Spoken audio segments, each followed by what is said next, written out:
السلام عليكم ورحمة الله وبركاته. waxaan halkaan ka salaamayaa gabar walba muslimada meel kastoo ay joogto. walaashay sharafay waxaan ku leeyahay xijaabo oo jirkaaga astur.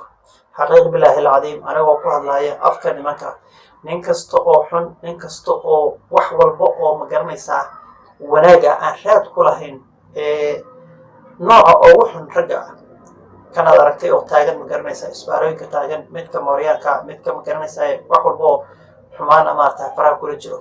wallaahi oo bilaahi watallahi wuxuu raadinayaa gabar xijaaban oo asturan oo ehlu taqwa oo ehlu diin. weligaa naftaada iyo shaydaankiisan ku horseedin in aad maaragtay calaf kaa maqan aad ku raadiso badeecada ilaahay subxaana watacaala uu ku siiyey oo qiimaha aad ku lahayd bannaanka inaad soo dhigto. marnaba taa darajo ku heli maysid, wax kaa maqnaa oo calaf aanu ku heli maysid.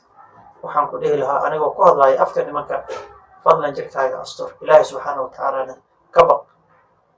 وبالله التوفيق والسلام عليكم ورحمة الله وبركاته.